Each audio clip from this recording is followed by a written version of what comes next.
Hello, fellow travelers, and welcome to Misfit Peacock Radio Theater. A lighthouse at the end of the world. Today, we return to Maura and Simon, yet to discover just how close to the apocalypse they are. So we invite you to come inside, leave whatever end time you're running from at the door, and enjoy the fleet. Earth, home to humanity for millennia, now uninhabitable. Humanity has taken to the stars in massive spaceships known as starliners. Now, we wander through space in search of a new home. Until such time, we will only know of life in the fleet.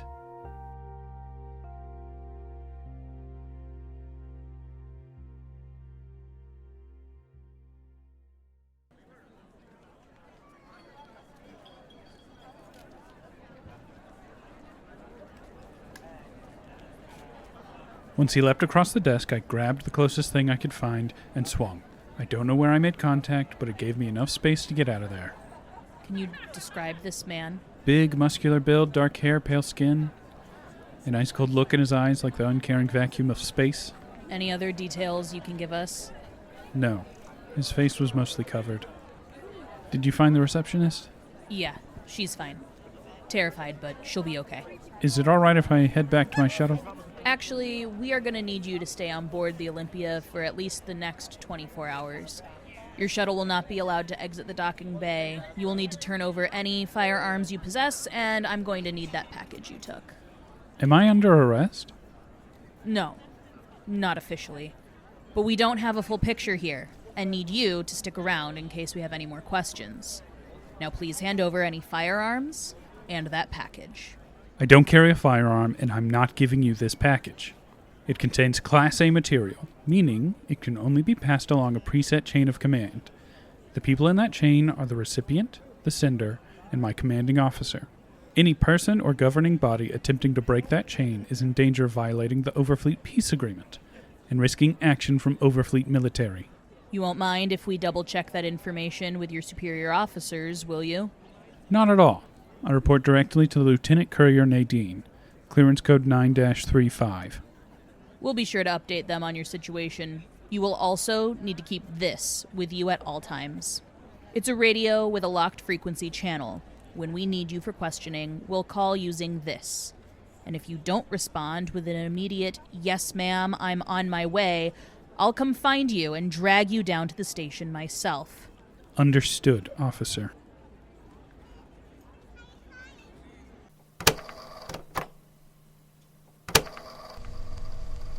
I didn't know at the time that they also suspected me of hijacking.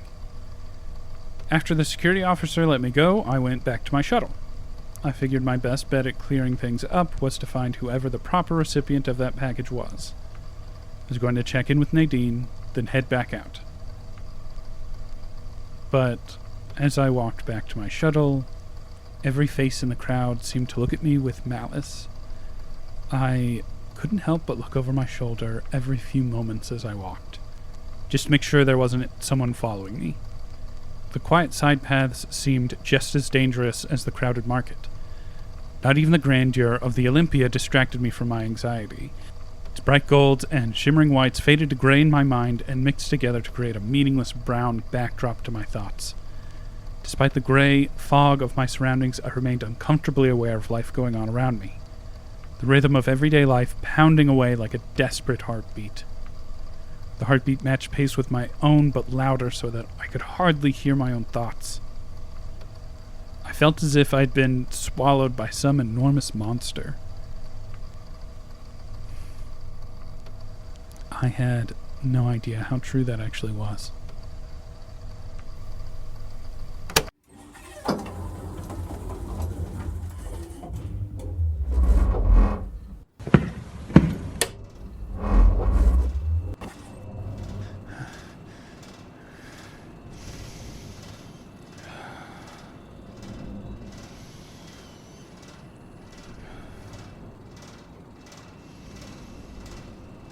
I see worn leather seats, hear the broken fan, feel smooth metal walls, smell sweat, and taste I never have anything for taste. Now to call Nadine. Stay back.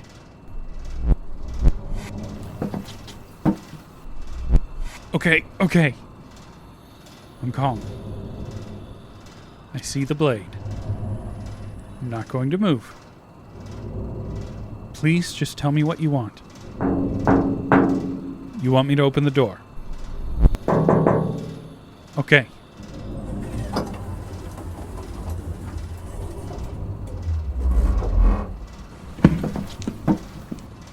All right, I'm on the move. Where do you want me to go? Which way once we reach the main deck? Just keep moving forward. Got it.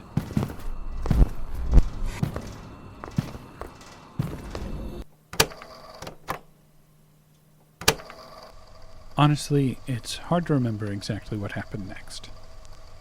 I just sort of shut down and did what I was told. I should have run or yelled anything to help, but a voice in my head told me not to. So I just walked. Every now and then, I'd get a shove or a harsh grip on my shoulder steering me, but for the most part, I wasn't even present. I don't know what it was that got me to start looking for a way to escape. For better or worse, when we got to the power lift, I found a way to fight back. As impressive as the Olympia Central power lift is, it is also very old. It seems to have developed a few quirks in its old age. The lift is actually held in place by giant magnets that keep it in the air as it moves from floor to floor. Then, when it's in place, massive clamps latch on and keep it stationary while people enter and exit. As we began our descent to the lower floors of the Olympia, I began to notice something. Every time the lift started to move to the next floor, it would drop a couple inches into magnetic levitation, causing everyone to panic, including Kira. So I waited. I counted the seconds on each floor between boarding and the drop. Once I got the timing just right, I made my move. I shoved Kira with all my might, just as the lift dropped those few inches. It worked. I caught him off balance and gave myself enough space to get the radio out of my pocket. I don't remember what I said. I don't even know if it made sense. But I knew it worked because I heard someone respond just as Kira was getting to his feet. Kira gave me a good punch to the gut and sat me back down. He took the walkie-talkie from me, but the damage was done. I knew all I had to do was buy enough time for whoever got my message to find me.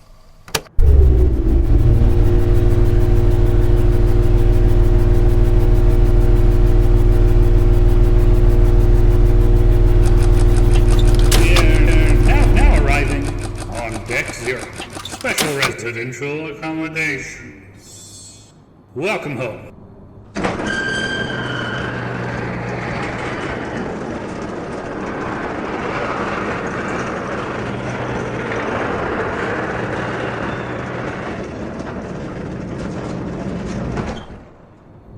So, where do we go from here? You are now crossing You're Kira, right? West Crocker Street. The guy who impersonated a surgeon so he could kill an officer? Listen, I don't know what you want, but I don't have anything of value. So why don't we just end this now, instead of dragging it out? Now crossing West Chicago Avenue. I heard these are houses instead of compartments. I always pictured them to be larger than this. If you own one of these, then you could just hide out here on your own. Why do you need me? You murdered an Overfleet official, then came straight to the Olympia only to kidnap me. If you'd just shown up and killed me, then I'd buy you're a madman on a spree, but you're keeping me alive. West You originally Santa were Fe following me to Avenue. Wilson's office. You were after the package I came to pick up. How did you know where I was? And what I came to the Olympia for? I take it this lovely home is yours?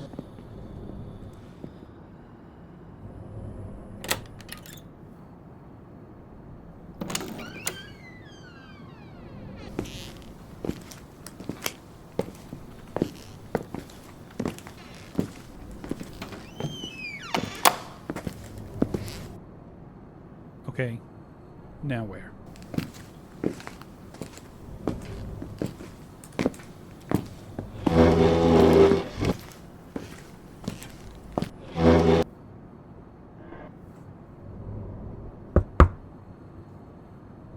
You want me to empty my pockets?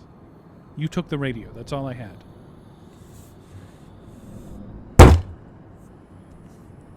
Okay. I see the knife. Here. I can't open it. It's locked with a code that only the recipient and the sender know. I really can't open it. Whoever sent it paid for some serious security. That tiny box could survive a Starliner exploding, and can only be opened with a password that I don't have. You don't need to take your hood off. I'm fine not knowing what your face. What the hell are you? I told you I can't. No, you can't.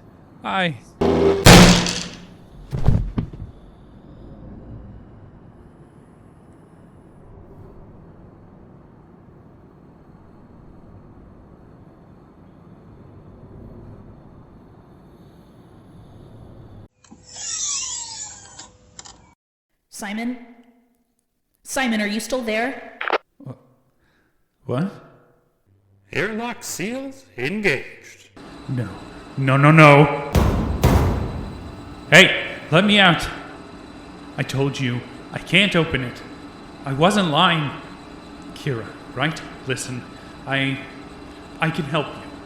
I can help you escape if Airlock you just... depressurizing in 30 seconds. No! Don't do this, please. I can't open the box. Come back, please. Simon, come in. Airlock depressurizing in 20 seconds. Maura, I'm trapped in a waste ejector on the bottom deck. Which one? It looks like 7-B starboard. I don't know that I'll be here much longer. I'm not far. You're going to be okay. Airlock depressurizing in 10 seconds. I've got less than 10 seconds. I'm glad I at least got to hear a familiar voice before I go. Don't talk like that. I'm almost there. Just go call the authorities. Get in touch with Overfleet. I don't know what's going on here, but I think the Olympia is in danger. 5, 4, 3, 2. Goodbye.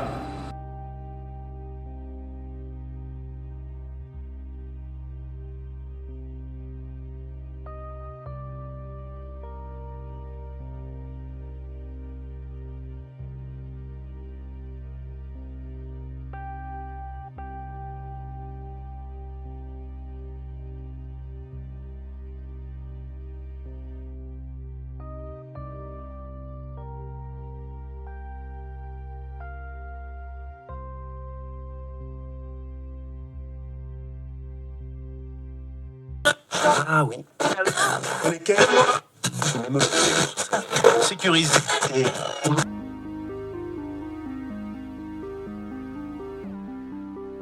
Hello, fellow Kryptonauts, and welcome to Crypt Watch, the show where I report to you about the weird and frightening mysteries that go unheard throughout the fleet. Today I've got a very special episode for you Kryptonauts. I'm going to tell you about a new mystery that is puzzling the people of the Chengdu. The Chengdu, home to millions of people as well as endangered species like the panda, and now home to their very own cryptid. As the first to report on this, I have decided to name this new cryptid The Thing in the Wires. Late last night, as a panda caretaker was tucking those cute critters in, something very strange happened. The caretaker was leaving, and a voice came over the intercom. This was strange, because she was the only one in the building, and they only use that intercom when tourists come to see the pandas. According to our witness, the voice on the speakers was difficult to understand, but she thought they might have said, "Don't leave without checking the lockers." Our witness first checked where they kept the microphone and found no one who could have used the intercom. Then she did the smartest thing she could have done, Call security. They searched the entire facility and found no one who should not have been there. That is, until they checked the lockers. Hidden away in locker 39 was a dastardly sneak who had come to steal a baby panda. According to the man's statement, the adorable bears fetch quite a high price on the void market for those searching for exotic pets. He knew nothing of the voice that had warned the caretaker of his presence. So was it a ghost? Perhaps an alien? I think it was something far more sinister than either of those options. I believe we are dealing with a remnant AI. They'll call me crazy, but we all know the fleet's history with artificial intelligence. We've all heard the stories, the angel records, the starboard lovers, Emmanuel's imaginary friend, all stories of people encountering voices coming from nowhere. After the destruction of all artificial intelligence, humanity began to favor analog sources of communication. We've been using radios and simple computer programs for hundreds of years. We couldn't know if an AI survived because we don't have any way of communicating with them. I theorize that in that time, the AI have developed new ways of existing, new ways of traveling the wires. We were lucky that this one was benevolent, but what happens when the next one isn't? Already we have reports flooding in from all over the fleet from other people who have heard strange voices coming through their speakers and radios, and they aren't just talking about mine. We'll hear more from these fellow Kryptonauts right after we hear a word from our sponsors. Sécurisé.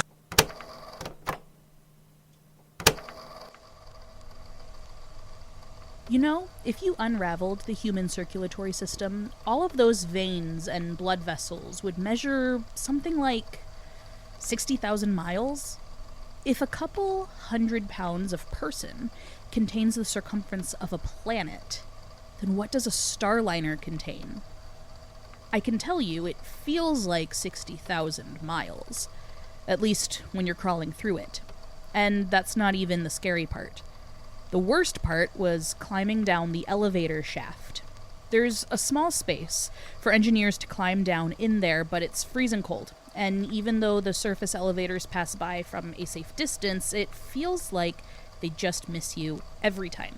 I climbed down till I reached a safe platform that was somewhere between the bridge and a residential deck. I was trying to get out of the elevator shaft so I could get into one of the maintenance elevators safely without having to climb on top of one. But I also figured security wasn't far away, so I couldn't just bang on the door till someone showed up. I tried a few things, but ultimately decided to try and access the receiver that talks to the passcode protected controls via radio signal. I had just found what looked like an oddly shaped radio and figured I could use it to communicate with the receiver.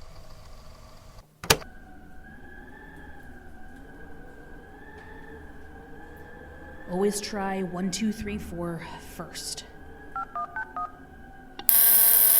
Plan B then. Let's see if we can tune you into the correct signal. What is your command? I don't need anything from you. I just need to find where to open your case. What is your command? You're a radio, so you should have a way to adjust your frequency. So where are your controls? What is your command? You can tell me how to alter your frequency. What is your command? I need to adjust your settings so I can open this door. What the... Oh. You're not a radio. Andrew was asking about frequency programs. You must be why. What sort of program are you? What is your command? What are you? What is your command? What do you do? What is your command? Tell me your function. What is your command? You're a program that communicates via radio waves. Maybe you're exactly what I need. What is your command? Open this door. What is your command? Please open this door? What is your command? I need to be specific. Please open maintenance hatch 2-059.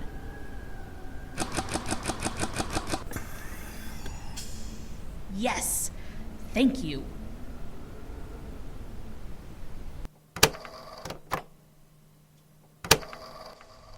I should have stopped for a moment then and really considered what had just happened, but I was too focused on getting out of there. That program had unlocked a secure door in an instant. I hadn't thought about it until now, but that should have clued me into what I'd found. At least, clued me into the fact that it was more than it seemed. I didn't think about any of that at the time, though. I was headed for the central power lift to get down to the bottom residential deck, since the maintenance elevators don't go down that far. I reached the main deck and made a beeline for the central power lift. Or rather, I tried to make a beeline for the central power lift. Olympia security was everywhere, but the lift was my only way down to the bottom deck, and I had no idea how much time Simon had left. So I tried to blend in with the crowd. Unfortunately, I was still wearing the clothes Andrew gave me, and those gave me away as someone who'd just escaped custody. A security officer spotted me, and I ran for it. I made my way over to the market, thinking I could lose them in the crowd there. Once I got over there, I climbed under the nearest cart. I listened as the officers chasing me ran by.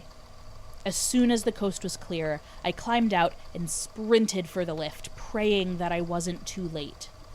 I made it to the lift and joined the throng of people slowly getting on board, and I breathed a sigh of relief. I thought I was safe. Of course, the moment I let my guard down, I heard someone yell from behind me. A security officer had spotted me and was ordering me to get down on the ground with another officer waiting for me on the lift. I looked around for any way out, but there was nothing I could do. So I stopped, put my hands up, and started to kneel on the ground. In that moment, I was taken right back to the day my home was lost. Completely hopeless. Minuscule. I felt all the weight of the universe bearing down on me. I became keenly aware of the fact that I am a tiny speck of dust that can be swept into the void instantly. And the universe won't care. Most of the world won't care. Then someone ran into me, knocking me to the ground, and I snapped out of it. The power lift had started boarding, and the massive mob of people waiting had just started to move. I was in danger of being trampled, but I also had enough cover to lose the security officers. I kept my head down and slipped out of the trap, but I had a new problem.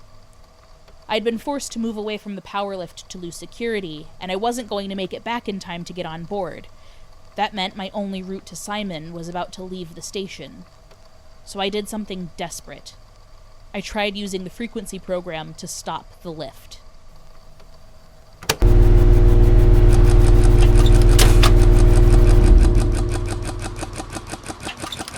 Please take your seats. The lift will be departing shortly.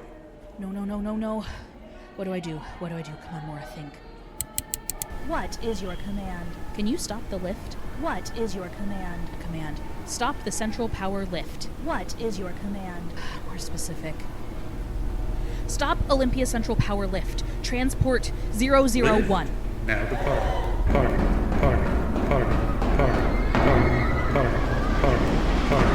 What is your command?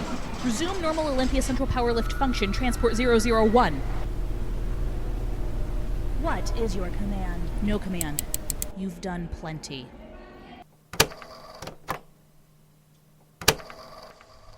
My head was spinning.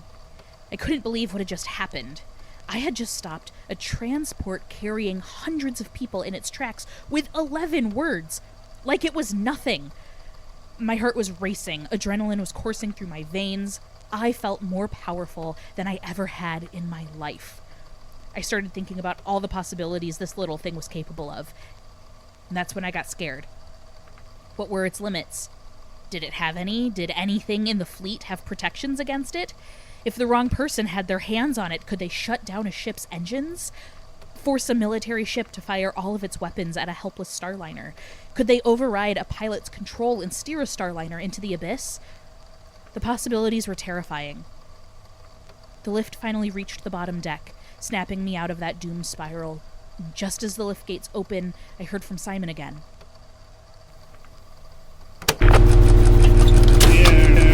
Now arriving on Deck 0. Special residential accommodations. Welcome home. Simon? You are now crossing Simon, are you still there? West Crocker Street. Simon, come in. Maura! Maura, I'm trapped in a waste ejector on the bottom deck. Which one? It looks like 7-B starboard. I don't know that I'll be here much longer. I'm not far. You're going to be West okay. Chicago Avenue. I've got less than 10 seconds. I'm glad I at least got to hear a familiar voice before I go. Don't talk like that. I'm almost there. Just go call the authorities. Get in touch with Overfleet. I don't know what's going on here, but I think the Olympia is in danger. Shut down residential airlock 7-B starboard. Goodbye. The airlock seems to have malfunctioned. Has it? Did you do this? Know anyone else who could have? Fe. As a matter of fact, yes. Are you close by? I can see the airlock. I'll be there to let you out in just a moment. How'd you get in there anyway? Listen to me, Maura. You need to run. I'll find a way out on my own. There is someone else here. Someone very bad. I'm not just going to leave you here. You have to, Maura. Just run. Stop being so...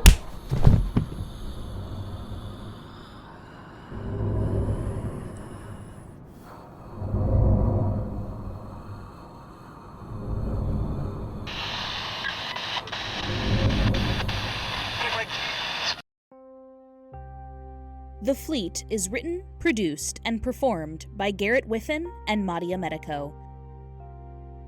Like and subscribe for more. Follow us on Instagram at Misfit Peacock Productions. Man Down And Mesmerizing Galaxy. by Kevin MacLeod. Licensed under Creative Commons by Attribution 4.0 license. You can find more of Kevin MacLeod's music at incompetech.com.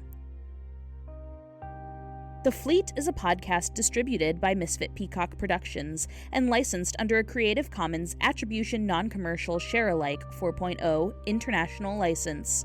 And to whoever needs to hear this, it's going to be okay.